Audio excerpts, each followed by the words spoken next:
Francisco La Loca presenta.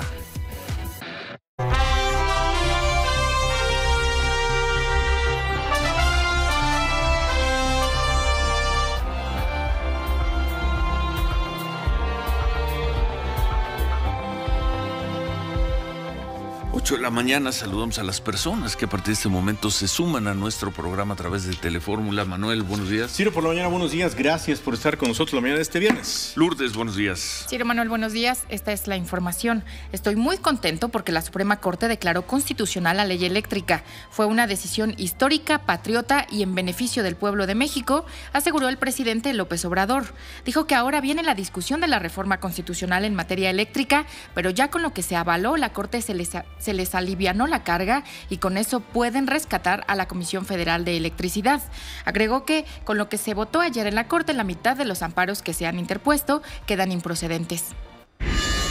El cabildeo del secretario de Gobernación logró doblar al ministro Saldívar para que votara a favor de la constitucionalidad de la ley eléctrica y lo único que hace es fortalecer el papel del corrupto de Manuel Bartlett al frente de la Comisión Federal de Electricidad, aseguró por la mañana Jesús Zambrano, presidente del PRD.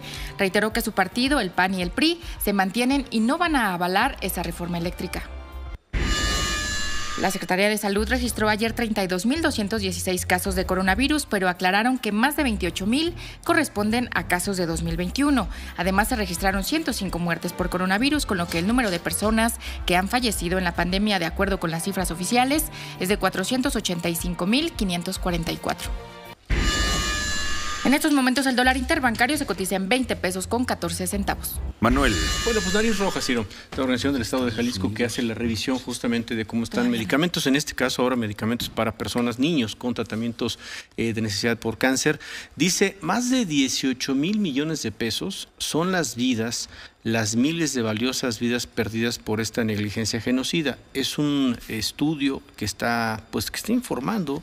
Dice que en 3 años hay 18,000 millones de pesos tirados a la basura en medicamentos caducados en bodegas.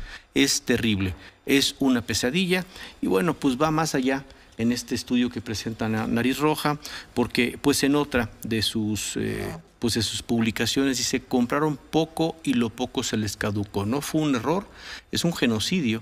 ¿A quién vamos a culpar por esto?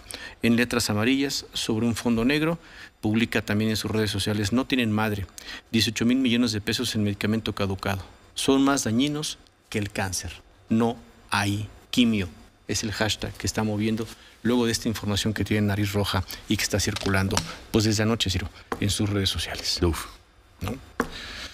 Lo vamos a revisar detalladamente. 18,000 millones de pesos en medicamento caducado porque se quedó atorado en las bodegas. Entonces, en las bodegas donde ya no llegaron a los hospitales, fundamentalmente medicamentos para quimioterapias. ¿Y lo encontraron cuándo? Anoche lo difundieron, sí. Lo vamos a revisar detalladamente. ¿Es un registro de medicamentos que estaban ahí desde cuándo? A ver si podemos, podemos tener más información. Así es, vamos a revisarlo a detalle y lo platicamos y lo comentamos, justamente porque es justo a lo que se ha estado dedicando desde la tarde-noche de ayer, justamente, y hasta hace un ratito, publicando todas estas informaciones. Nariz Roja. Vamos a pausa. Estamos por la mañana, @Ciro Gómez L, cuenta de Twitter, Ciro Gómez Leiva, cuenta de Facebook, 55 51 66 3404, Radio Fórmula en Facebook, Radio_Fórmula en Twitter, Radio Fórmula.com, radiofórmula.mx, nuestro sitio para que nos visite.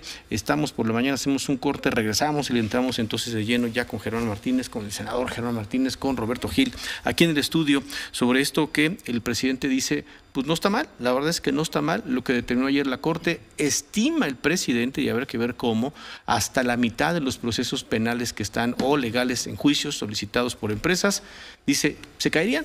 Vamos a ver qué tal, ¿no?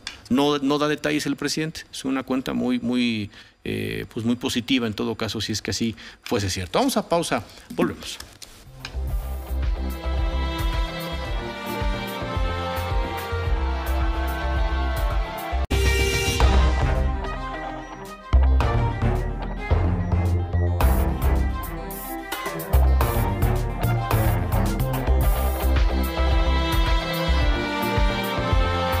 Leiva por la mañana.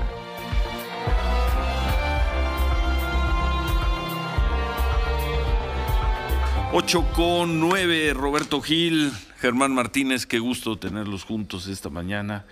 Ayúdenos, por favor, a comprender qué fue lo que ocurrió ayer, según ustedes, en la Suprema Corte de Justicia, y qué consideran que puede ocurrir, que vendrá después de esta votación calificada por el presidente López Obrador de histórica, patriota, en beneficio del pueblo y de la nación. Roberto Germán, el que quiere empezar. A mí me da mucho gusto. Muy buenos días, Ciro. Y buen día.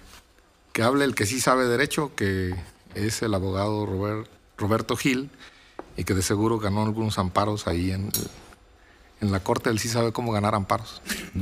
Yo lo que sí te diría, sí, es que me voy a regresar a la Facultad de Derecho porque no entiendo ya nada. No me digas eso esta mañana. Sí, ya no entiendo nada porque... buen día a todos, perdón por no... Yo lo que creo es que si la Corte está diseñada para pacificar conflictos, pues lo que pasó ayer fue totalmente lo contrario. ¿Qué resolvió la Corte? Yo creo que absolutamente nada. Hay que hacer un poco de historia o recordar que lo que ayer la Corte iba a resolver es una acción de inconstitucionalidad, y la acción de inconstitucionalidad es un juicio que promueve, en este caso, una minoría parlamentaria, una minoría en el Senado que está en desacuerdo con las razones y las decisiones de una mayoría, y le somete a la Corte un planteamiento de, oye, estas normas, estas disposiciones no se ajustan a la Constitución. Hay un actor, que es la minoría parlamentaria, hay un órgano de decisión, que es la Corte, y nuestro sistema establece que para que la inconstitucionalidad tenga un efecto de invalidez se requieren al menos 8 votos. Yo no entiendo, por ejemplo, por qué un proyecto que es rechazado por una mayoría, porque por lo menos 6 ministros se manifestaron en contra del proyecto, ¿por qué se sigue discutiendo el proyecto? ¿Por qué el presidente de la Corte empieza a desgranar el proyecto y empiezan a votar por partecitas del proyecto? Tan es así que hoy no se sabe qué se votó y qué no se votó. ¿Qué se queda en nuestro sistema? Bueno, prácticamente el resultado es que la ley se valida, pero al mismo tiempo hay un tribunal que declara, la Corte, que es inconstitucional una buena parte del contenido de una ley que se va a dilucidar al final de cuentas en los tribunales. ¿Qué va a pasar con los amparos, Ciro, senador Martínez? Nada. Las suspensiones siguen vivas. Ya dijo el presidente que con lo que resolvió ayer la Corte, la mitad de esos amparos. En mi interpretación, Ciro, lo que va a pasar es que la Corte tiene que volver a analizar esto, pero ya por la vía de los amparos. ¿Por qué razón? Porque en el amparo indirecto, cuando se impugnan normas, la competencia originaria en la revisión es de la Suprema Corte de Justicia de la Nación. Nada más que la Suprema Corte, cuando determinó que iba a analizar la acción de inconstitucionalidad, paralizó a todos los tribunales inferiores. Dijo, no se puede resolver hasta que yo resuelva. Hay un acuerdo de pleno que establece las competencias entre pleno y salas, y lo que dice es que cuando se tiene que fijar precedente hacia adelante por relevancia en el orden jurídico, tiene que resolver el pleno de la Corte. Esto va a tener que regresar al pleno otra vez, y ahí sí ya no por 8 votos, porque al final de cuentas los amparos se resuelven por mayoría. Pero si quieren que el precedente tenga vinculatoriedad hacia adelante, se requieren los mismos 8 votos. Si quieren emitir una declaratoria de inconstitucionales, se requieren los 8 votos. ¿Qué pasó ayer, Ciro? Nada. ¿Nada, Germán? A ver, el domingo hay revocación de mandato, es 10 de abril, y se cumplen 103 años de que se murió Zapata. El amparo vive, la lucha sigue. Así empiezo. Tiene razón el abogado Roberto Gil. Y hay unas curiosidades.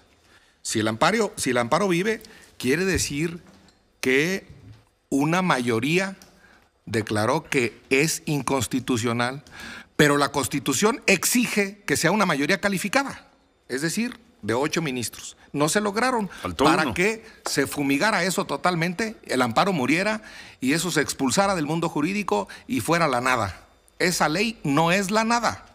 Tiene razón el abogado. Primero. Segundo, yo quiero decir 2 o 3 cosas de curiosidades de la caótica y kafkiana sesión de ayer. ¿Caótica y kafkiana? Sí, voy a decir por qué. Aunque sean cosas distintas, recuerda el caso Cuevas, Gertz, ya sé que se pronunciaron sobre el fondo, en sí, que es un otro asunto. No tuvo mayoría el proyecto de Pérez Dayán. Y se retornó al ministro Gutiérrez Ortiz Menas para sacar una mayoría. Ahora también no tuvo mayoría el proyecto de la señora ministra y de todos modos se desestimó. Dije ayer, aguas con los efectos del señor que hace trampa, señor Saldívar, y hizo trampa. Quiero decir dónde. Se cantó una votación por el señor secretario, que mis felicitaciones al señor secretario, ayer desquitó el sueldo. Cantó una de 8 votos. ¿Dos? Y por ahí yo le dije al señor Peregrino, por ahí está el video, cantó de 8 votos y luego 4 o 5 veces Saldívar les preguntó a Gutiérrez Ortiz Mena, que se mantuvo, hay que decirlo aquí porque está saliendo vapuleado en esta, que se mantuvo en medio ambiente y el que cambió fue González Alcántara. Y hasta que sacó el voto Saldívar y sacó el voto de González Alcántara, entonces se estuvo quieto y le reclamó Norma Piña, le reclamó Aguilar, le reclamó Pérez Dayán y le reclamó, una vez que ya había cambiado el voto, González Alcántara, le reclamó el ministro Lainez. Mis respetos para Norma Piña, mis respetos absolutos para todos. ¿Por qué digo que es caótica? Porque se votaron argumentos, porque se votaron razonamientos y no se votaron artículos como debe ser. Yo firmé esa impugnación. Nosotros expresamos conceptos de invalidez y nos tiene que responder de a uno por uno. El Senado. Sí, yo firmé eso porque voté en contra de esa ley. Sí.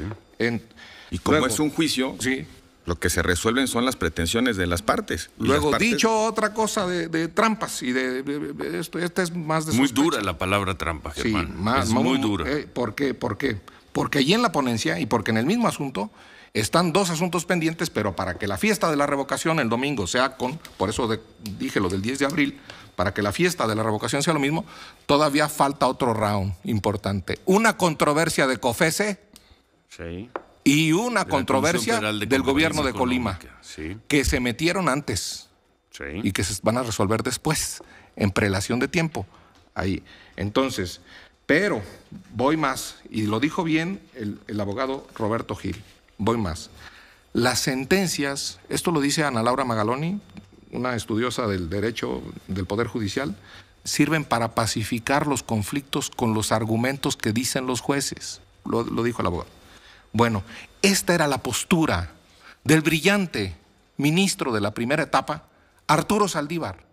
Los abogados saben de lo que hablo. En la contradicción de tesis 293, la que hizo a los tratados Ley Suprema de toda la Unión, les dio rango constitucional. Y ahí habló de que todos cedamos, de que debe haber una opinión de la Corte, de que deben incluirse lo que no consideran esencial para generar una línea de opinión que la mayoría respete. Y ahora no, ahora a despanzurrar tramposamente, a desparramar tramposamente un proyecto y hacerlo partecitas, a descuartizarlo. Eso fue lo que pasó, y a no reflejar lo que la mayoría dijo, y entonces se votaron sin certeza argumentos y no se votó a favor o en contra de un proyecto que, por cierto, tenía mala metodología a la hora de presentarlo, como lo dijo bien Norma Piña, que ayer Norma Piña, mis respetos. Bueno, antes de ir a pausa, Roberto Gil. En efecto, como dice el senador Martínez, no hay criterio. Al final de cuentas, la votación lo que provocó es el efecto que alguna parte de la sociedad, del gobierno, quería, que era que se desestimara la acción presentada por la minoría parlamentaria. ¿Deja un precedente esta resolución? No. ¿Resuelve los amparos? No. Los jueces de distrito que tienen los amparos van a tener subsistente su suspensión. Va a regresar este asunto a la Corte, pero ¿va a regresar en qué condiciones? Va a regresar para otra vez reeditar estas votaciones, me gusta la frase, kafkianas, en la cual no se fija una solución al caso que está planteado. Las controversias que están ahora por discutirse tienen un ángulo distinto. Aquí se estaba discutiendo leyes inconstitucional o no. En las controversias se va a resolver, ¿hay conflicto de competencias, sí o no? Es decir, ¿se invadió las competencias en materia de competencia económica o se invadieron las competencias del gobierno del Estado de Colima? Es un ángulo totalmente distinto a lo que ya estaba discutiendo. Bueno, hacemos una pausa, volvemos y todo esto, ¿el consumidor qué? ¿El ciudadano qué? El presidente dice que con esto se garantiza que el consumidor no será rehén de las grandes empresas. Volvemos.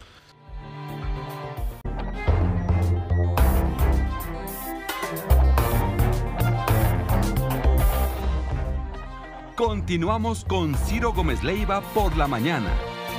8:24, entonces, ¿a dónde? ¿Qué viene después de lo que votó ayer la Suprema Corte de Justicia? ¿Y cómo ven?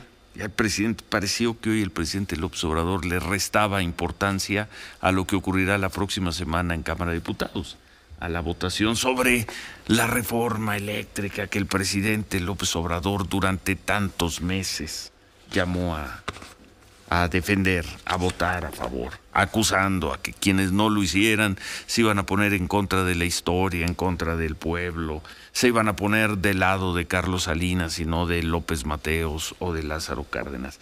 ¿Qué viene, Germán Martínez, Roberto Gil? ¿Qué viene? Yo insisto en que los amparos siguen vivos. Por cierto, las salas también, hay tres ministros de los que votaron en contra, o sea, Farjat, Pardo y Piña. Está Gutiérrez Ortiz Mena y el ministro González. En la otra está Esquivel y Ortiz, que votaron a favor del proyecto de Ortiz, por supuesto, y Lainez, Aguilar y Pérez en la otra sala. Y en la segunda sala, cuando se aprobó la controversia en materia de política de confiabilidad, hay 4 votos a favor, 1 en contra. Así es. ¿Les sorprendió el sentido de la votación de Alfredo Gutiérrez, del ministro Alfredo Gutiérrez, Roberto? Yo ayer vi ministros que se crecieron en el debate. Yo coincido con lo que dice el senador Martínez. Norma Piña, excepcional. El ministro Pérez Dayán, creo que en una posición muy firme. Ministro Lainez, Luis María Aguilar. Ministros que defendieron su posición y que han sido consistentes con sus precedentes. El propio ministro Luis María Aguilar fue ponente en la solución del caso de la controversia constitucional en materia de política de confiabilidad, que es el antecedente directo a esto, que al final de cuentas discutía prácticamente lo mismo, pero a nivel regulatorio. Vi a ministros que a pesar de que era un asunto complicado, técnicamente muy complejo, lograron fijar una posición, me parece, muy honorable. Me sorprendió, a mí, lo digo con mucha claridad, me sorprendió la posición del ministro Alfredo Gutiérrez Ortiz Mena. El ministro Gutiérrez Ortiz Mena es quizá el ministro que más ha abordado en el tema de los contenidos económicos de la Constitución. Tiene sentencias verdaderamente relevantes en materia de Estado regulador. Es uno de los que construyó el famoso criterio de la deferencia técnica. En fin, tiene muchos precedentes que me parecían podían orientar su votación. Ayer, en esa votación, pues lo vi dubitativo, no lo reconozco en sus precedentes y quizá tenga que ver con otras situaciones que están pasando en la Corte. Yo solamente diría, a mí no me sorprende la posición del ministro Saldívar, desde que se inauguró la época del constitucionalismo transformador, pues esto es una secuela. ¿Qué es el constitucionalismo? Pues es la nueva doctrina constitucional de sintonización, estoy citando casi textual al ministro Saldívar, de que la Corte tiene que sintonizar con las mayorías que se expresan en las urnas, en lugar de ser un contrapoder a las mayorías cuando no reflexionan correctamente las mayorías y ser un defensor de las minorías, la Suprema Corte, el Tribunal Constitucional. Pues el ministro Saldívar reiteradamente ha dicho que la Suprema Corte tiene que sintonizar con las mayorías que se expresan en las urnas. Yo creo que eso es una cosa verdaderamente sorprendente, pero pues ahí están sus discursos, ahí están sus precedentes y ahí están sus declaraciones. Germán. Yo estoy de acuerdo, aquí están claramente los que están a favor de todo, de todas las porciones. Loreta, Yasmín, Alfredo Gutiérrez Ortiz Mena y Arturo Saldívar Lelo de la Rea. ¿Te sorprendió No. el ministro Alfredo Gutiérrez Ortiz Mena? En medio ambiente él cambió, quiero decir que él cambió y por ahí tenemos el video, si lo quieren poner, pero él fue no, él se mantuvo, quiero decir, sí. Él, en medio ambiente, y el que cambió fue González Alcántara. Yo quiero decir algo, Ciro, que sugiere el abogado Gil, y es que la reforma judicial de Saldívar sirve para nada y para lo mismo. Sí, sirve... prometieron una justicia cotidiana y cercana, unas sentencias accesibles, pues si ni las entendemos. No, eso es lo que prometieron, Ciro, eso es lo que prometió Saldívar. Y tercero, reforma judicial. Y tercero, yo lo que digo es, se pedía, y lo pedía el Instituto de Investigaciones Jurídicas, en las 8 propuestas para fortalecer al Poder Judicial, firmado por Pedro Salazar, por Fix Fierro, en paz descanse, por gente de verdadero valor jurídico y juristas, de verdadera autoridad moral en el mundo del derecho, que se reformara la manera de deliberar de la Corte, que no se fragmentaran las ponencias. Lo dice claramente. Eso no ocurrió ayer. No ocurrió ayer porque no pelaron al Instituto de Investigaciones Jurídicas y no pelaron a quienes nos oponíamos a la reforma judicial. La reforma judicial fue para aumentar, otra vez cito al instituto, el hiperpresidencialismo de Saldívar, para ponerle medallitas a Saldívar, para que Saldívar se hiciera de más poder y pudiera hacer estas cosas como la que estoy diciendo, de los turnos y los returnos y votar por argumentos y por consideraciones. Ya ahora no entiendo por qué hay un voto concurrente después y por qué hay un engrose después. Pues si ahí mismo en la sesión se puede resolver un asunto y a matacaballo, rápido, una cosa, y se posponen controversias. La Corte vota opiniones jurídicas, constitucional o no, acto o norma. Ayer estuvieron votando porciones de proyecto. Sí. Oye, ¿usted está de acuerdo en esta porción? No, yo no. ¿Y cuántos votos tenemos por sacar esta porción y esta redacción? Y en esto sí, y en esto no. Al final de cuentas, me parece que es un antecedente peligroso de la manera en la que se está discutiendo en la Corte. En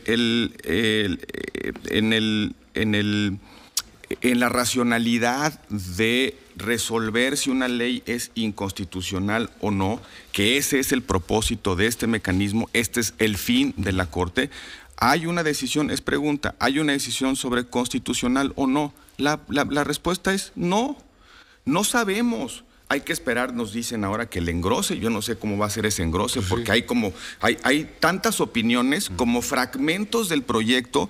Hay, por ejemplo, una votación que se da, si no mal recuerdo, el lunes o martes, sobre la aproximación metodológica al caso, que es el famoso 6.5, porque la ministra ponente planteaba aproximarse al asunto desde la perspectiva del derecho humano a la energía eléctrica. Esa parte es derrotada, 6.5. Entonces, si no estás de acuerdo en el proyecto, en 6.5, ¿por qué sigues discutiendo el proyecto?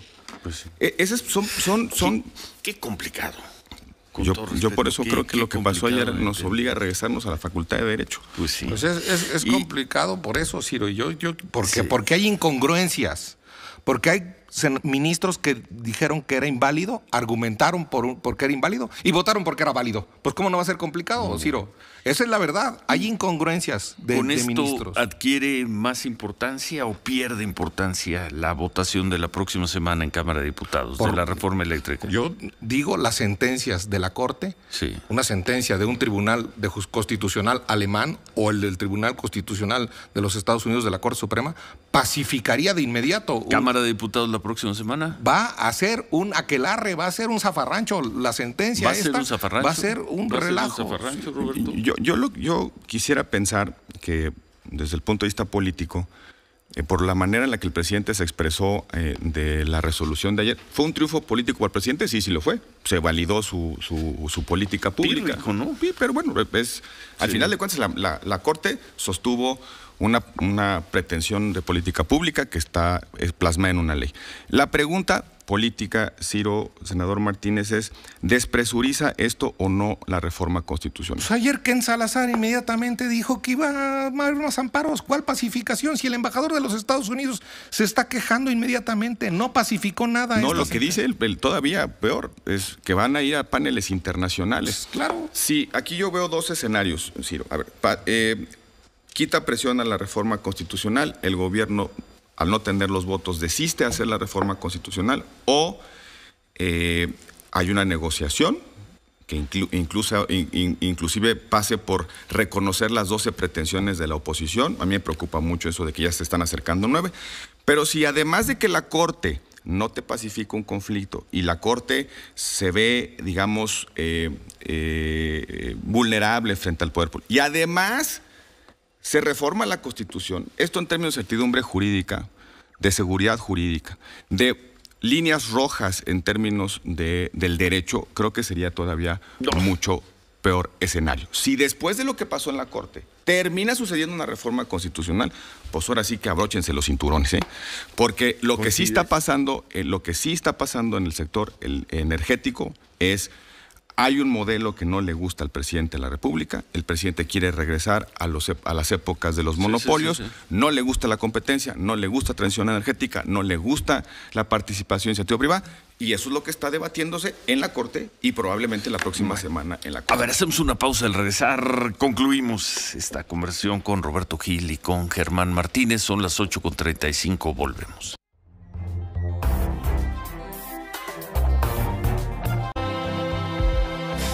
8:39 por la mañana, esta es la información. Estoy muy contento porque la Suprema Corte declaró constitucional la ley eléctrica. Fue una decisión histórica, patriota y en beneficio del pueblo de México, aseguró el presidente López Obrador. Dijo que ahora viene la discusión de la reforma constitucional en materia eléctrica, pero ya con lo que avaló la Corte se les alivianó la carga y con eso pueden rescatar a la Comisión Federal de Electricidad. Agregó que con lo que se votó ayer en la Corte, la mitad de los amparos que se han interpuesto quedan improcedentes.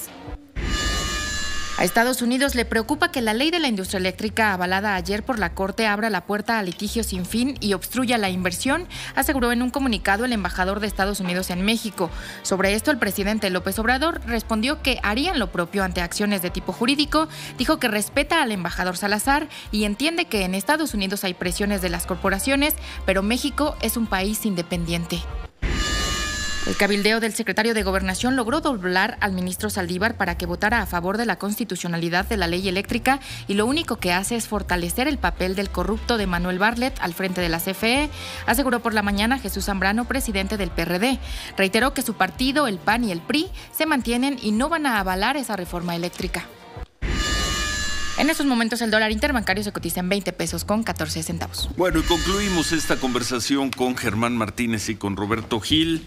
Escribe hoy Joaquín López Dóriga, saludos al querido Joaquín, escribe en su columna en Milenio: el ganador de que la Corte haya desechado la controversia constitucional de la ley de la industria eléctrica fue su operador, Adán Augusto López, quien logró el voto del ministro Alfredo Gutiérrez Ortiz Mena, que ya dejó el decisorio Arturo Saldívar, aunque persiste el criterio de inconstitucionalidad y persistan abiertos los espacios a los amparos.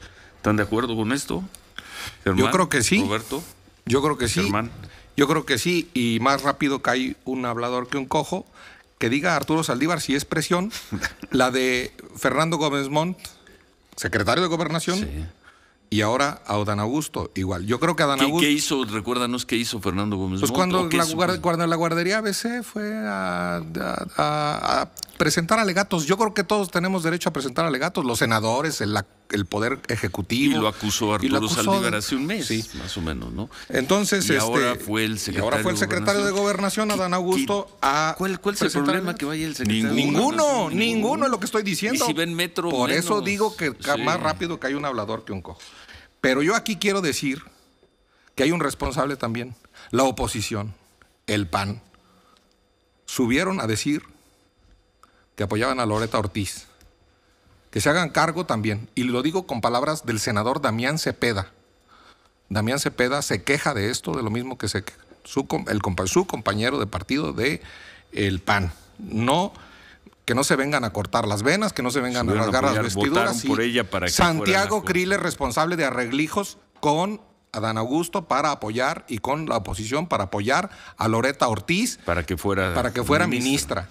Que no se vengan ahora a dar golpes de pecho los santurrones del PAN, que la oposición con su PAN se coman todo el proyecto de Loretta Ortiz. Que se lo traguen completito, Ciro. Roberto Gil. No respondo por alusiones personales. No, a ver, yo creo que lo que debiera pasar en estas horas, Ciro, senador Martínez, es yo quisiera ver una posición muy clara de la oposición. Si no va a haber reforma eléctrica en el Congreso, sí, que lo digan de una vez, pero con todas sus letras. A mí me preocupa un poco o mucho este coqueteo de las 12 propuestas de la oposición, ya se aceptaron 9 y que vamos a avanzar y en la Semana Santa a ver qué nos encontramos. No es pretexto la resolución, que no es resolución de la Suprema Corte de Justicia de la Nación, para que la oposición no firme una posición. No se afirme. Es decir, que la firmen diciendo no vamos a votar, que la firmen. Los parlamentarios firman y votan. Lo que tiene que decir la oposición es vamos a afirmar que no va a suceder esta reforma. Lo que me parece verdaderamente preocupante es que a estas alturas, después de lo que pasó ayer en la Corte, después de que hay una mayoría en la Corte que dice que se están afectando valores fundamentales del sistema constitucional mexicano, el principio de competencia, el principio de medio ambiente, el principio de sustentabilidad, los derechos adquiridos, que a pesar de que una mayoría dice esto no se vale, que la oposición a estas alturas del día no haya suscrito ya una posición. Y dicho, no hay reforma. Que no hay reforma. Como dice el PRI, que lo diga con claridad, no hay reforma hasta después de las elecciones. Y también, si van a transigir con las 12 o las 9 concesiones que le dio ya la bancada mayoritaria, también que lo digan, pues para que cada quien empecemos a tomar nuestras propias decisiones. A ver, si no se vale reivindicar por Twitter la Constitución cuando una resolución de la Corte uno no la comparte, y decir, bueno, vamos a resolver el problema de la inconstitucionalidad cambiando la Constitución. Porque ayer se estaban rasgando todo el mundo la vestidura y que la Corte nos falló, que una minoría, los 4 votos que traicionaron el mandato de la Constitución o de defender la Constitución. Y mañana van a estar discutiendo el próximo martes en el Congreso cambiar la Constitución. ¿Eso va a pasar? Muy bien. Pues aquí estaremos. Gracias Roberto Gil. Muchas gracias por estar hoy con nosotros. ¿Algo más, Germán? Yo la quiero rematar diciendo que si los ministros defienden a las víctimas de los delitos y a los desaparecidos de este país, y les duelen los muertos de este país, los periodistas, si los defienden, como ayer defendieron a la CFE, tendremos otro país. Buena frase. Buen final. Gracias, muchas gracias a los dos. Y a ver quién salva a los usuarios del sistema eléctrico mexicano. Pues sí.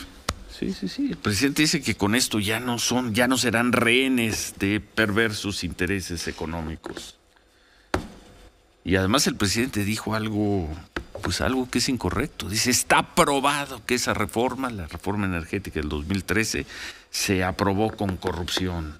Les pagaron para aprobarla. Hay una persona que está en la cárcel, una sola, por una acusación. Ni siquiera ha sido juzgada. Hay una persona que está en prisión preventiva, ni siquiera juzgado. Sí. Pero el presidente ya da por sentado, o más bien generaliza y dice, aquella reforma está probado que se votó, que se aprobó con corrupción, con dinero, con moches. Los senadores nos vamos de vacaciones, que trabajen los diputados. ¿Y los periodistas? Bueno, pues entonces aquí estamos al pendiente, porque yo ya soy periodista mejor. Pero mientras haya 47 senadores que defiendan la Constitución, no necesitamos a 4 ministros, También hay que decirlo con toda claridad. Pero de aquí a que esto llegue al Senado, falta. Primero vamos a ver si pasa por ese foso que es la Cámara de Diputados. Pero aunque pase, si en el Senado hay primero vamos a ver si pasa, si no... ¿Para qué molestar a los senadores? Eso es lo mismo que digo. Gracias, Germán. Gracias, Roberto Gil. Manuel, a ver, que nos están diciendo que por qué no ponemos la canción de Molotov, que sacaron una canción sobre los presidentes, incluye el presidente López Obrador. ¿La tenemos? La tenemos. ¿Ya? ¿La podemos oír? Es una canción que salió a la medianoche. Sí. Molotov está publicando esta canción, donde hace un repaso desde el presidente López Portillo. Por supuesto, es una canción crítica sobre la gestión de López Portillo, la gestión de Miguel de la Madrid. Está pasando Cedillo, pasa por supuesto Carlos Salinas, pasa Fox, Calderón, pasa Calderón. Peña. ¿Y cuánto Peña, dura por la supuesto, canción? Es como 3 minutos y medio. Como like a Rolling Stone, 7 minutos. 4 y medio, Ciro. No, 4 y medio. Sí. No la podemos poner ya empezada, digamos, de Fox ¿Qué para quieres? acá. De Fox para acá. Lo que va del siglo. Sí, lo del siglo, porque pues sí. Sí, lo que va del siglo. A ver si nada más lo Va a ubicamos ser, ahí. ¿te acuerdas de la Fox pa' versión acá. larga de Inagada da Vida? Esa sí Marcos no la Silva. conozco, Ciro. No, ¿en español no la tiene, Ciro? Sí, Que duraba pero solo por el 17 título. minutos. Sí. A ver, póngala de esta canción. ¿Cómo se llama la canción de Molotov? No olvidamos. No olvidamos. Póngala de Fox para ¿Ya acá. la tienen ¿no? de Fox para adelante? Por favor. Es que les estamos pidiendo algo muy complicado en cabina, Ciro. A ubicar una canción Adelante, en un punto adelante. específico, ¿no? Bueno, no importa si. ¿Ya? ¿Sí? Venga, échela. Molotov. Échela, Molotov. Muy, como dicen, muy fresas con López Obrador, ¿eh? Pues sí. Muy comparado con lo que hicieron con Peña Nieto y con Calderón. Suaves con López Obrador. Pero bueno, Molotov. No olvidamos. Así se llama. No olvidamos. ¿Qué pasó con Qatar Airways, Marco A ver, Silva. en 3 actos, Ciro, como dicen los chistes. Primer acto. El martes, el canciller Marcelo Ebrard dice que Qatar Airways va a volar al Felipe Ángeles, abro comillas, así lo dijo en la mañanera. Nos dijo por voz del CEO de Qatar que quieren volar al aeropuerto Felipe El Ángeles. CEO por es lo el tanto, jefe de la el empresa. jefe, presidente, el señor Akbar Al-Bakr. Sí. Bueno, pues se reunieron allá en Qatar y entonces viene el canciller y dice aquí en Palacio Nacional que quieren volar al aeropuerto Felipe Ángeles. Por lo tanto, esta semana iniciaremos ya las Eso lo negociaciones. dijo Marcelo con Ebrard el eso. martes en Palacio Nacional en la conferencia Segundo acto. mañanera. La propia línea aérea, a través de uno de sus voceros y citados por la agencia Reuters, que no se anda con juegos, es una agencia muy seria, dice, no, nosotros no tenemos planeado ni estamos considerando volar al Felipe Ángeles. No hay ninguna operación programada para volar de esta línea aérea desde el Felipe Ángeles, Ciudad de México, dice un vocero de la empresa. Tercer acto. Desde luego, versión de Reuters que en ningún momento fue desmentida por Qatar Airways. Que sería, por supuesto, es decir, ellos que tienen un flujo de información importante de todas las líneas aéreas del mundo, porque es un sector industrial importantísimo en el planeta, pues hubieran tenido inmediatamente Desmentido. Entonces, un acto desmentido de 1, Qatar. dice el gobierno mexicano, va a venir Qatar Airways, que es la principal línea aérea del mundo, va a venir al aeropuerto Felipe Ángeles. Acto 2, sale Podemos Qatar confirmar. Airways y dice, No tenemos nosotros planes. no tenemos planes. Y acto 3, Acto 3, matiza la Cancillería en un comunicado, una nota informativa del día de ayer, y entonces fíjate lo que dice. Dice que el señor Akbar Al-Bakr, el presidente de la línea aérea, manifestó el interés de la compañía por volar a México, no al Felipe Ángeles, con lo cual se explora el establecimiento de una ruta entre ambos países. Ya es una cosa muy distinta, porque si nos atenemos a que las líneas aéreas huelen los modelos de negocios, pues Cancún es un gran lugar para volar Pues o sí. tener un vuelo directo entre Doha y México en el aeropuerto de Cancún. más atractivo, supongo, que llegar a Zumpango. Mucho más. Mejor llegas a Cancún. Porque imagínate, Ciro, considerando esto, es decir, si hay un puente que sí existe entre Doha, entre el Golfo Pérsico, digámoslo así, en México, pues lo están operando varias líneas aéreas desde el Aeropuerto Internacional de la Ciudad de México en probablemente código compartido, que es yo te presto el avión, te llevo a Barcelona, te llevo a Ámsterdam, te llevo a Londres, te llevo a Turquía y de ahí ya vuelas a Doha. Si el día de hoy no existe un vuelo directo entre el Aeropuerto Internacional de la Ciudad de México y el aeropuerto de Doha, pues es porque en realidad el formato como está cumpliendo con el número de viajeros que lo están solicitando. Bueno. Entonces, así las cosas, si dice la línea aérea, pues sí, más bien dice la Cancillería, hay ganas, hay ganas. Vamos a explorar el establecimiento de una ruta entre ambos países y una cosa que me llama mucho la atención porque remata la Secretaría de Relaciones Exteriores. Oigan, pero si va a haber Mundial del 21 de noviembre al 18 de diciembre, pues ¿por qué no ponen un avión? Total, la afición es mucha y hay mucho equipo que mover. Pues ni siquiera eso, con la importancia que le está dando Qatar Airways al Mundial, porque es la línea aérea oficial, está considerando, y a pesar de que la selección está ya clasificada, y a pesar de que los porristas mexicanos son bien escandalosos y bien animosos, pues ni siquiera esto se ha convertido en razón, creo que quiso dar una buena noticia, la Cancillería, una noticia que no estaba amarrada, y Qatar Airways, pues es la principal línea aérea del mundo. Entonces le han de haber dicho 2 días después. Oigan, en México están diciendo eso, de que ya vamos a tener una línea, y alguien de la junta directiva debe haber dicho, digan que eso no es cierto, punto. A lo mejor algún día llegamos a ese aeropuerto y a muchos más. Hoy no está en nuestros planes. Yo no sabía que era la principal línea aérea del mundo. 6 veces premiada como la mejor línea aérea del mundo, la última 2021, junto con un montón de premios más que le da una consultora inglesa que tiene más de 30 años calificando aeropuertos y líneas aéreas. Me van a decir, no, pues es que está financiada por el gobierno catarí y todo. Bueno, ese es otro asunto. El tema es que da un excelente servicio. Y digamos que ese es el poder corporativo, el poder de una empresa de a de veras. Qatar. Correcto. Ninguna línea estadounidense entre las 10 mejores. Ninguna. De las europeas creo que era Air France. La número 10. Y Aeroméxico, por todos los problemas financieros, ni siquiera apareció entre las 100 principales líneas aéreas. Correcto, Ciro. Bueno, pues nos vamos al Mundial, pero no por Qatar Airways. Volvemos.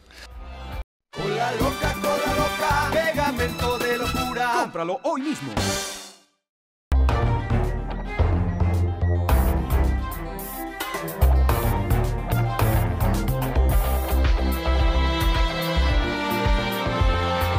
Leiva por la mañana.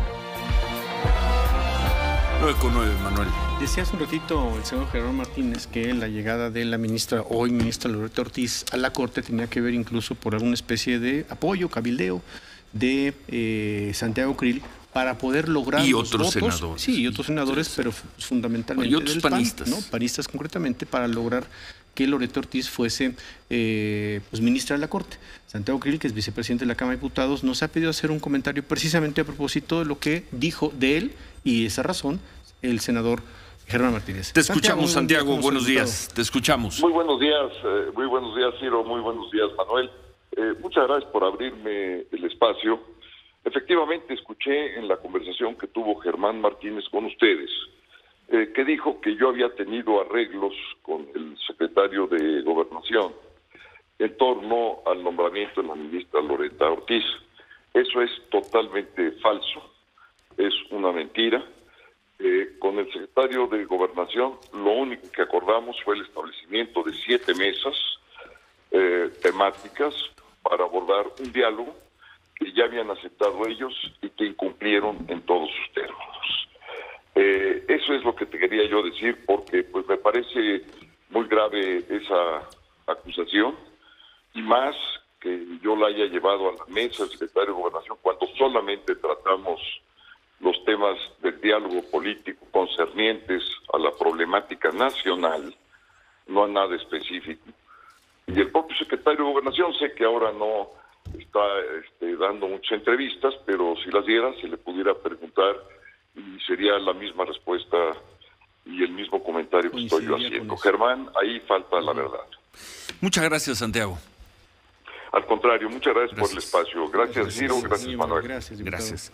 Nos pidió expresar un punto de vista sobre lo que dijo aquí Germán Martínez. Lo escuchamos con respeto siempre. Jaime, ¿qué pasó?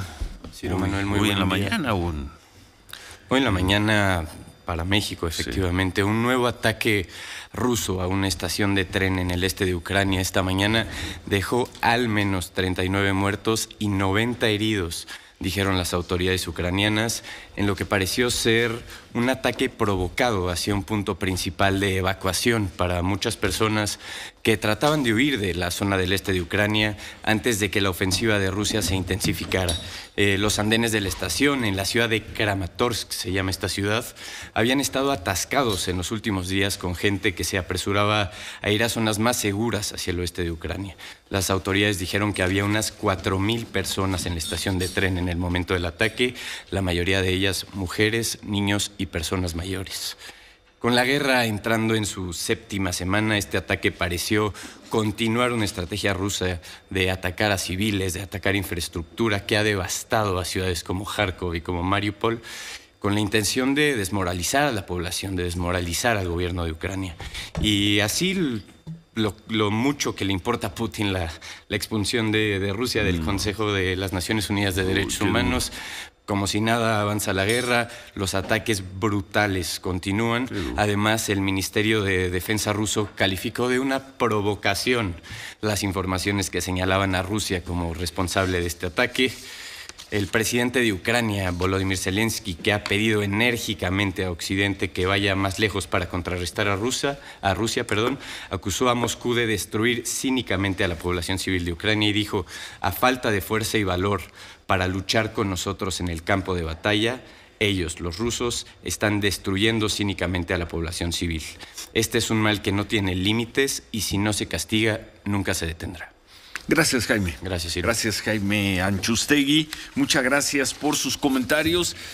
Sí, todas las personas que nos están diciendo que no terminan de entender qué fue lo que ocurrió ayer en la Suprema Corte de Justicia. Sí, hay muchas dudas, son temas muy difíciles. Son temas muy difíciles primero de entender y luego de explicar.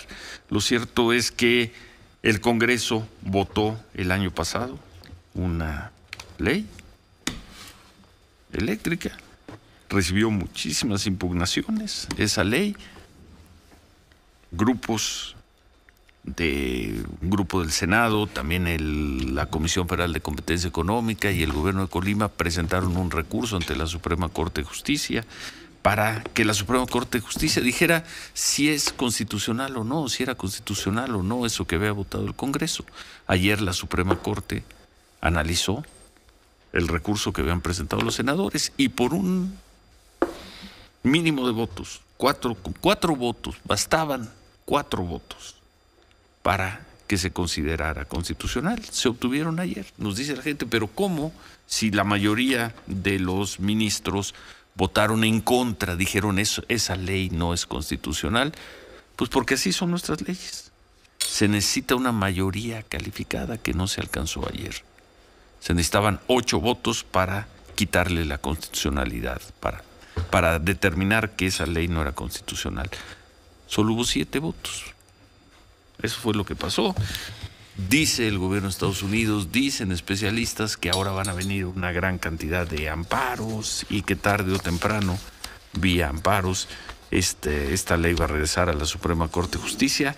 La dejamos, por lo pronto nosotros la dejamos aquí. Y además, la próxima semana, la Cámara de Diputados va supuestamente a votar una reforma constitucional también sobre el sector eléctrico. Pero eso será la próxima semana. Cambiamos totalmente de tema, Lourdes. Ciro, totalmente de tema. Totalmente cambio de tema. Aquí por la mañana hemos llevado diferentes casos sobre diferentes tipos de violencia de género. Vamos a ver ahorita en unos segundos un video y escucharlo, un video que grabó Lucía Sotres el 17 de marzo, hace apenas unos días. Ella es la que está grabando, es la voz que se escucha.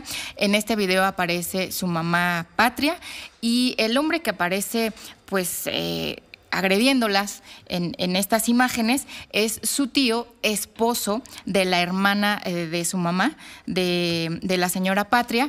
Vamos a ver el video y ahorita, bueno, le damos contexto a esta historia. América, ¿no es Patria, es América? Patria, mamá. Patria, a ver, otra vez.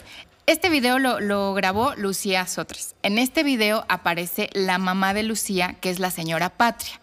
El hombre que las agrede a ella, tanto a Lucía como a la señora Patria y a otras personas que estaban ahí, es el esposo de la señora América, señora que falleció en enero del 2019, hermana de la señora Patria. Vamos a ver el video y ahorita seguimos contando la historia. No se la van a acabar. Ya está grabado. No te vas a... No, y me aventó y está grabado. Sí. ¿Qué te pasa? ¿Vas a entrar? ¿Vas a entrar? Vecino. Hazme algo y te demando. Demándame. Vecino, demándame. Qué pena. Chingas a tu madre. ¿Cómo ves? Vecino. Oye, ¿te aventó? Sí. ¿Lo quiere golpear? ¿Lo quiere golpear? Oye, no, Venga. ¿Quién es ese tipo tan violento que manotea y empuja ahí ¿a quién empuja? ¿A la señora Patria? A la señora Patria, también, Sí. bueno, ahí discute Lucía, y agrede ¿o a a Lucía, Lucía es hija de la señora Patria, y bueno, decíamos que estas imágenes, estos hechos se dieron el 17 de marzo, apenas hace un unos mes. días, y por estos hechos, tanto Lucía como la señora Patria, pues ya levantaron la denuncia ante el Ministerio Público. ¿Y quién es ese personaje? Este señor es Enrique Flamant, así se llama. ¿Flamant? Flamant, ajá. Es el tío de Lucía. Él en el 2012 fue nombrado representante del gobierno de Campeche ante la Ciudad de México. En el 2016 fue inhabilitado un año porque pues no cumplió con su declaración patrimonial, y en el 2020 era el presidente del partido Redes Sociales Progresistas en el Estado de México. Es lo que Repítenos aparece. el nombre del señor Enrique, Flamant. el señor es Enrique Flamant. Enrique Flamant. Ajá, Bueno, tío pues, de Lucía Qué Sotres. imagen tan violenta, y le pedimos a Lucía Sotres, la invitamos para que estuviera con nosotros y nos contara. Es muy joven, te podemos hablar de tú. Sí. Nos contaras en detalle qué fue lo que ocurrió y cómo se están protegiendo. Porque ese señor, pues que es vecino de usted. Es mi vecino, puerta con puerta. Puerta con puerta. Y de mi mamá. Bueno, antes que nada, ¿cómo estás? Pues Lucía? hoy agradecida y me siento muy afortunada de que me den el espacio de estar aquí. Fuera de eso, pues muy nerviosa, muy asustada. Me siento protegida porque ya, como lo dijeron, ya fuimos al Ministerio Público, también fuimos al Centro de Justicia para las Mujeres, ahí llevé a mi mamá, se portaron increíble, de verdad se los recomiendo, sé que hay mucha gente que pasa por situaciones parecidas. El Centro de Justicia para las Mujeres. Y trataron a mi mamá increíble, nos hicieron sentir que no estábamos solas, muy protegidas. Ya le pusieron 60 días a este señor para que no se le acerque a mi mamá. Y bueno, yo estoy en la red de apoyo. Bueno, vamos a hacer una pausa y al regresar, Lourdes, Lucía, nos cuentan en detalle qué fue lo que ocurrió, qué están haciendo. Gracias. Y cómo se están protegiendo de un tipo pues que parece, al menos a juzgar por ese video, parece muy violento. Enrique Flamant. Hacemos una pausa y al regresar escuchamos el testimonio de Lucía Sotres. 9:20, volvemos.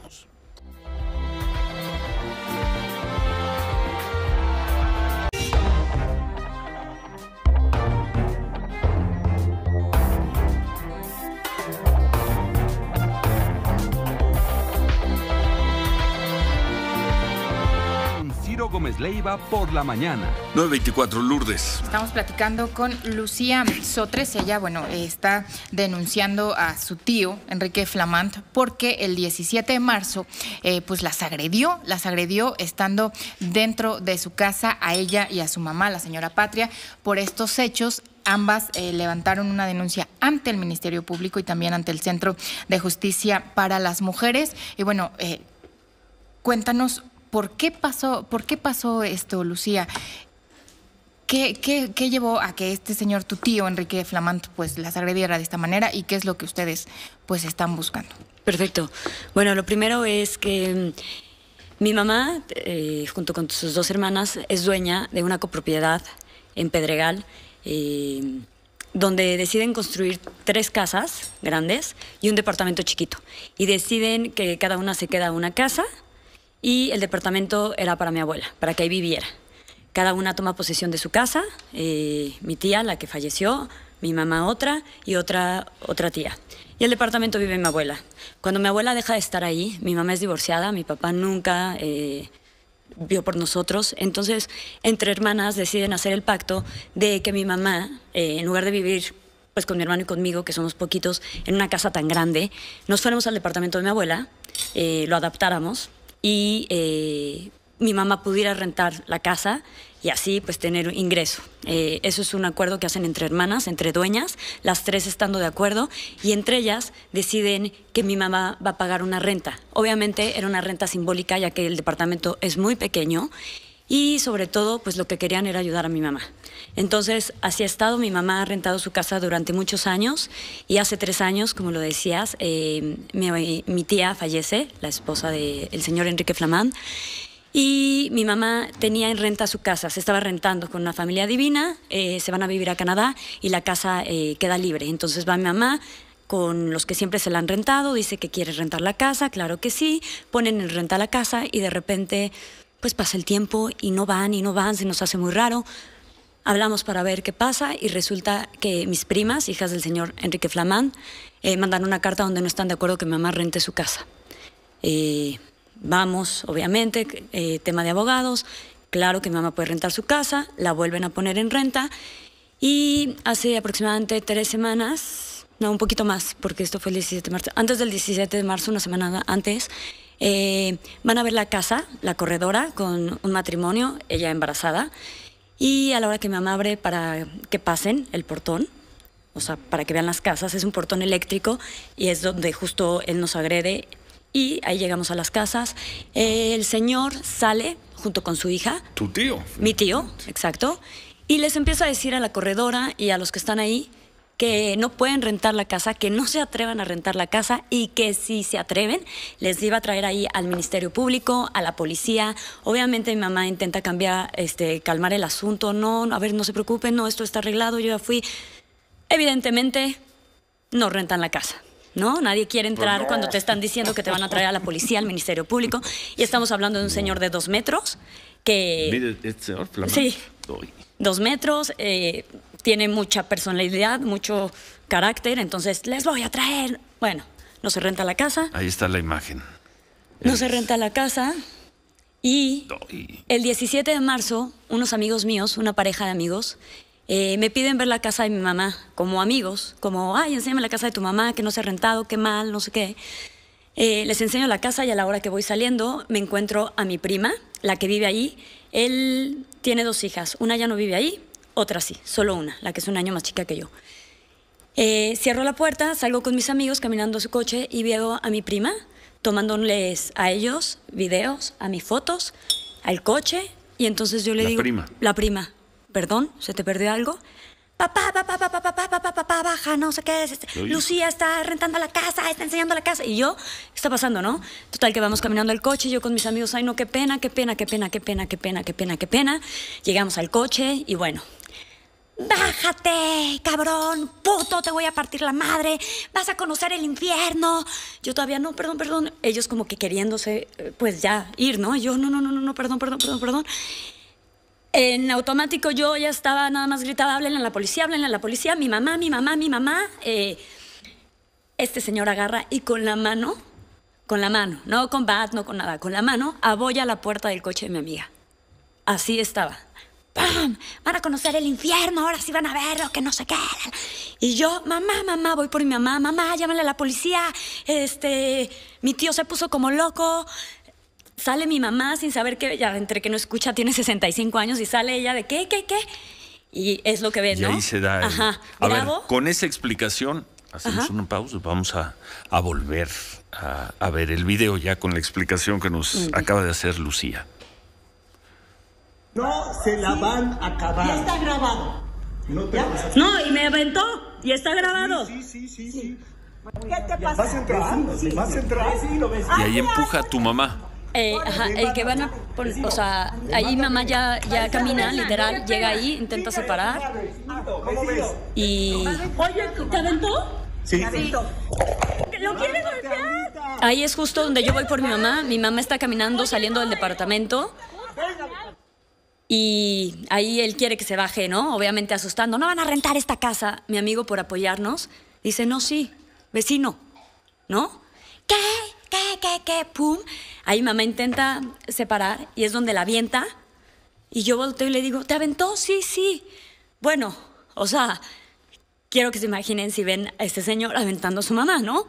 Entonces, en el momento que yo volteo y traigo la cámara, el señor se viene directo hacia mí. Creo que alcanza a salir, me quita el celular, me hace así. ¿A ti? Sí, y me amenaza, te voy a matar. Ahora sí, y le agarro el celular y yo, la policía, mi amiga, la policía. Y el señor agarra, ya les dije, van a ver el infierno, van a conocer el infierno, no sé qué. Todavía mi mamá, ahí, cálmate, te voy a mandar, demándame, claro que te empujé, ¿y qué? Mi prima, muy amable, en la puerta de su casa, muerta de risa. Todo esto el 17 de marzo, y por eso es que ustedes levantan estas denuncias y en la audiencia ya le dictaron medidas precautivas para ustedes. Quitando pues la agresión, nos dijo, que es parte de lo que pude grabar, me las voy a chingar. Van a conocer el infierno, van a vivir un infierno y no se la van a acabar. ¿Y ustedes denunciaron? Alcanzó a grabar. Evidentemente, después de un tiempo ya había llegado la policía, este señor ya se había metido a su casa. Otra tía que sale, que nos apoya, es copropiedad, lo que les decía, es 2 partes están de acuerdo en que se puede rentar, en que puede hacer todo, mi mamá, que todo está legal. ¿Qué? ¿Alguna queja? No sé qué, pero ahí ya venía la policía, entonces nada más también amenaza con que si pasan esa puerta, yo tengo los de seguridad como particular y no van a pasar un pinche mueble. Total, que ya llega la policía, se mete a su casa. Eso quería la policía, pues el señor no sale. Los de la policía me dicen, señorita, de verdad, porque estábamos todos así, si ese señor hubiera estado aquí, nos lo hubiéramos pedido llevar. Ahorita, obviamente no, ya está dentro de su domicilio, pero vayan, denuncien, por favor, vayan ahorita. Llegaron los del seguro del coche de mi amigo. Y bueno, pues ya hicimos lo que pudimos. El por qué estoy aquí, que me preguntabas, es porque...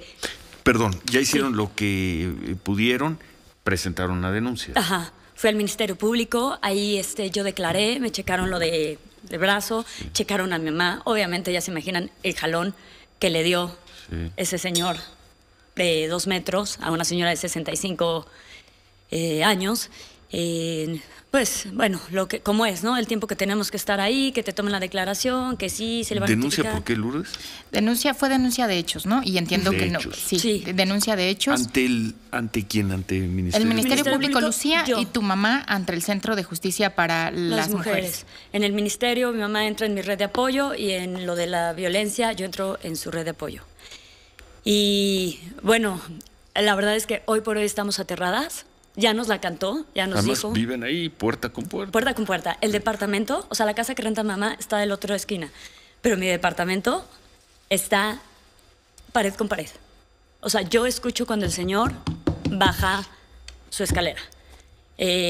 Obviamente ya tiene tiempo que el señor decidió poner cámaras de seguridad.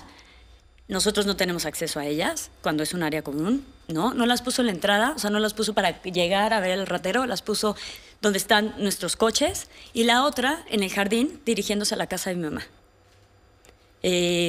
Sabe todo de nosotros, o sea, amigos, familiares. Hoy por hoy, aunque no hay relación como tal, sabe a qué hora salgo yo, sabe a qué hora mi mamá está sola. Pues ahí está. Tiene todo, nos dijo que nos va a chingar, y yo estoy aterrada. Por mí, por mi mamá, por mi familia. A ver. Vamos a hacer una última pausa y al regresar concluimos esto. Ya presentaron un recurso ante la autoridad, ante el Ministerio Público. Sí. ¿Y qué más? Porque además parece, a juzgar por los videos y por el relato que has hecho, que es un tipo extremadamente violento. Pero además lo tienes al lado. Durmiendo con el enemigo. Bueno, sí. Hacemos una pausa, regresamos y concluimos este testimonio que nos ha dado esta mañana Lucía Sotres. Son las 9:35, volvemos.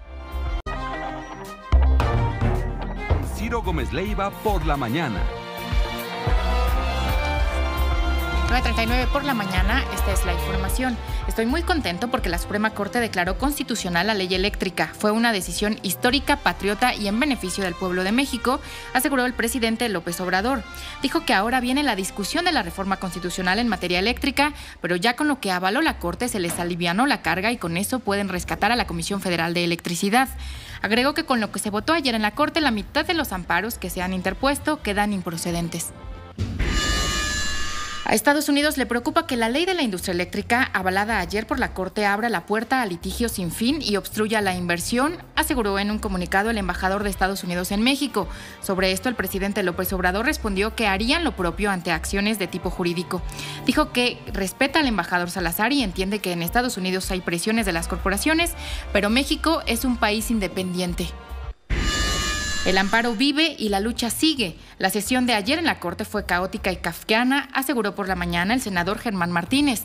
Dijo que si los ministros de la Corte defendieran a las víctimas del crimen y a los desaparecidos en este país, como ayer defendieron a la CFE, tendríamos otro México. Si la Corte está diseñada para pacificar conflictos, lo que pasó ayer fue totalmente lo contrario. La manera en la que se está discutiendo en la Corte establece un antecedente peligroso, aseguró por la mañana el abogado Roberto Gil. Dijo que a su juicio ayer no se resolvió nada, ya que el proyecto va a regresar a la Suprema Corte por la vía de los amparos. El cabildeo del secretario de Gobernación logró doblar al ministro Saldívar para que votara a favor de la constitucionalidad de la ley eléctrica y lo único que hace es fortalecer el papel del corrupto de Manuel Bartlett al frente de la CFE, aseguró por la mañana Jesús Zambrano, presidente del PRD. Reiteró que su partido, el PAN y el PRI, se mantienen y no van a avalar esa reforma eléctrica. En estos momentos el dólar interbancario se cotiza en 20 pesos con 13 centavos. Concluimos, Lourdes, el relato detallado, pormenorizado que nos ha hecho Lucía Sotres de un caso de violencia. Pues aquí hay violencia de género, pero además es un familiar y además es el vecino.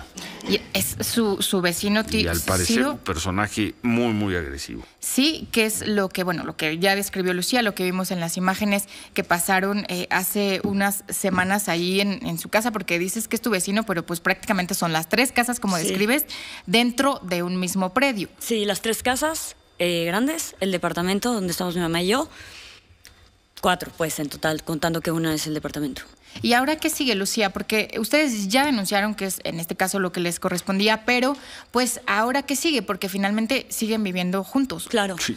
Y seguramente seguiremos viviendo juntos, aunque él no es dueño, pues sus hijas sí, son dueñas de una tercera parte. Y pues yo temo mucho también por el patrimonio de mi mamá, ya que este señor en una ocasión, hace unos años, mi mamá debía una cantidad de dinero, de agua, sabrán, ¿no?, de gastos, y tenían ellas una casa, estas mismas 3 hermanas, una casa en Acapulco, en Brisas Diamante, y el señor llegó como caído del cielo, le dijo a mamá, toma, te doy esto, 3 pesos, literal, y se quedó la parte de Acapulco de mamá. A mi tía, hasta el día de hoy... ¿Cómo que se quedó con la parte de Acapulco? Sí, se la compró. O sea, tú necesitas el dinero, 3 pesos, yo te doy los 3 pesos. Pero dame la propiedad. Y me quedó una propiedad que obviamente no valía eso. Sí, eran los 3 pesos que mamá necesitaba para salir de la bronca que traía, pero no es lo que vale esa casa. A mi tía, hasta el día de hoy, no le ha querido reconocer esa casa. Entonces, yo temo por el patrimonio de mamá, ya que eso es lo que tiene. Y este señor, al momento de no hacer que mi mamá para rentar su casa, lo que está haciendo es ahorcarla. Sabe que de eso vive mamá, sí. Que es su entrada principal. Yo trabajo, obviamente, y seguiré trabajando mucho, sí, y le echaré muchas ganas. Pero pues, al final del día, bueno, yo apenas estoy haciendo una vida. Mamá es lo que tiene 65 años. ¿De qué va a trabajar ahorita? Eso es en cuanto a lo económico. Su vida me preocupa. Ahorita le dije, llévame tú. Y me esperas, ¿cuál Uber? Porque claro que si ahorita este señor, sí, bueno, o sea, pues hubiera pasado. Si este señor ve esto, me escucha, pues va a salir y... No, a ver, tranquila, no, tranquila. O sea, es casa a casa, ¿sí me explico eso? ¿Pero vas a tu casa ahora? ¿Vas a tu casa de regreso? Sí, ahorita vamos a pues ahí vivo. O sea, nos decían, ¿por qué no se salen? ¿A dónde? ¿Con qué? ¿Por qué? El señor no es ni dueño. Y... Pues qué valiente que has venido aquí, ¿eh? Ya, la verdad es que sí, y eso es lo que quiero. Quiero justicia. Quiero que no este señor, como nos ha amenazado, porque tiene dinero, porque tiene contactos, pues el día de mañana yo salga de mi casa y me ponchen la llanta y me violen, o que el día que ellos estén de vacaciones, pues se meten y nos roban, ¿no? Él dijo, tengo contactos, me las voy a chingar, van a vivir un infierno. Ya me la cantó. Mi mamá está protegida por 60 días. Y luego, hay dinero, hay en teoría contactos. ¿Qué le pides a la autoridad? Pues eso, que se haga justicia, que me protejan a mí, que protejan a mi mamá y que, pues que ese señor no pueda andar por la vida amenazándonos y haciéndose el fuerte porque tiene o tendrá algún puesto en el gobierno. ¿Algo más, Pues Lourdes? le damos seguimiento, Lucía, porque ahorita ya con esta denuncia van a ser estos 60 días de estas medidas cautelares y después, ¿qué? ¿Y después qué? ¿Y después qué? No saben. Pues le damos seguimiento, Ciro. Le damos seguimiento. Y pues gracias por Gracias venir a a contar. ustedes. Gracias a ustedes este por el caso. tiempo, por el espacio y Ya hay personas que nos están diciendo que si queremos el teléfono del señor Flamant, pues no sé, no. Parece una historia tal como la cuentas tú, una historia de violencia y además muy grave, ¿no? Es una intimidación cotidiana. y el verlo todos los días. Todos los días. O sea, al final del día el señor Sí. vive ahí y entra y sale, ¿no? O sea, tampoco es que lo pueden encerrar en su casa. Que nosotros tampoco. Digo, intentamos salir lo menos posible, pero... Imagino que están bien representadas en lo legal, que lo está acompañando, las está acompañando un buen abogado. Mi mamá tiene un abogado que está viendo también, aparte de los temas de, pues los de antes, ¿no? Los de casa, los de herencia.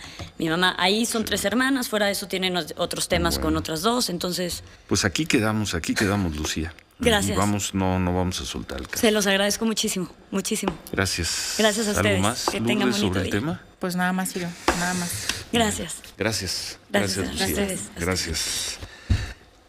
A ver, en lo que sale Lucía, Manuel. ¿Cómo ves, Manuel? Me parece que no solo la autoridad, Ciro, que ha emitido esta precaución por 60 días, deberá valorar muy bien si es conveniente pues ir un poquito más allá, un poco más adentro del caso. Y no solo extender las medidas cautelares, sino hacer una revisión muy puntual, porque es una circunstancia muy complicada, ¿no? Es un mismo predio, es una misma familia, y lo que sí se trata de evitar es el daño, que ya vimos de qué potencial puede ser. ¿De qué potencial puede ser? Yo pienso que Llegar la a tu autoridad... casa. Mira. Y ahora nos dice Lucía que ahora va a su casa. No, va a su casa. Seguramente alguien ya le habrá avisado al señor Flamant que estuvo en la radio, que estuvo en la televisión. Híjoles. Y a ver, regrésate a tu casa, ¿sí? Pues sí, pero también hace una semana que estuvo aquí, la fiscal Ernestina Godoy ha hecho mucho énfasis en defender precisamente los actos de violencia a la mujer. Mire, Mire qué caso, Ernestina. ¿No? Mire qué caso. Sí. Porque lo tienen que revisar muy bien, ¿no? O sea, uno creo que es difícil tomar partido, entiendo el auditorio lo que piense, pero es difícil tomar partido y decir, bueno, el señor tiene que salir de ahí, ya lo explicó muy bien la señorita, o ellas tienen que salir de ahí para defenderse. Es un caso bien difícil, Ciro, por propiedad compartida. Por eso. Enrique Burak, buen día. Buen día, Ciro, Manuel, ¿cómo están? Los saludo con mucho gusto. Vamos a platicar acerca de la Fórmula 1. Regresa este fin de semana el automovilismo de la máxima categoría a Australia después de 3 años de ausencia, básicamente. La última vez que se corrió allá fue en 2019 debido a la cuestión de la pandemia. Y ya se han realizado las 2 primeras prácticas. En la primera de ellas, Carlos Sainz de la escudería de Ferrari fue el más rápido, seguido por Charles Leclerc. Los Ferrari que han estado sensacionales en el arranque de la temporada. Checo Pérez fue tercero y en la segunda práctica le hicieron una serie de ajustes de movimientos al coche y no funcionaron. Checo del tercero se fue al 5.º lugar. Leclerc fue el mejor, ya se metió Verstappen a el segundo sitio en la segunda práctica. Van a ser 3 prácticas antes de la calificación para el Gran Premio de Australia. Y otra de las notas que también llama la atención este fin de semana dentro del automovilismo, dentro del deporte, es el Masters de Golf en su edición número 86, en donde reaparece Tiger Woods, que es impresionante el imán que tiene de público que va ya sea al campo o que pega sus ojos a la pantalla de televisión. El día de ayer en la primera ronda, Sun Jae-im de Corea del Sur fue el mejor con 5 golpes abajo de par de campo, tiró 67. Tiger Woods se colocó con -1, mientras que el mexicano Abraham Ancer tiró par de campo, 72 golpes en la jornada del día de ayer. Y por otro lado, ya empezó el béisbol de las Grandes Ligas el día de ayer.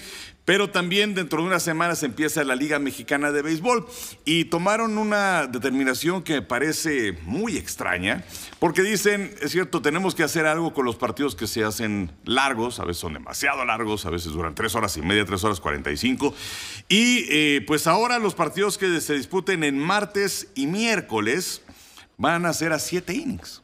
Ah, ¿de plano así? ¿Ya? De plano así. Me parece que esta no es la solución. Creo que la solución es colocar un cronómetro, el agilizar los lanzamientos de los pitchers, inclusive también para los partidos que se desarrollen en miércoles, todos van a empezar a las 7:30 de la noche, a excepción de Tijuana. Vamos, ahí no hay ningún problema.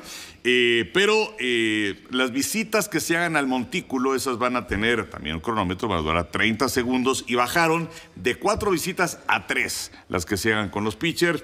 Si es que viene un cambio de lanzador, entonces van a ser 2 minutos máximo, y las penalizaciones en ambos casos, si te pasas, pues va a ser una bola, ¿no?, en la cuenta del siguiente bateador. Pero que vengan los partidos a 7 innings. Qué cosa más extraña, ¿no? Parecieran como los de preparación, ¿no? Pues sí, o en dobles jornadas en la Liga Mexicana estamos acostumbrados a que sea 7 entradas. Sí, a 7. Pero pues la verdad es que creo que este no es el camino. Es que en el fútbol, entonces ahora para que los partidos no se... A media hora cada tiempo, ¿no? A media hora. Media hora. Que hay partidos que se lo merecen.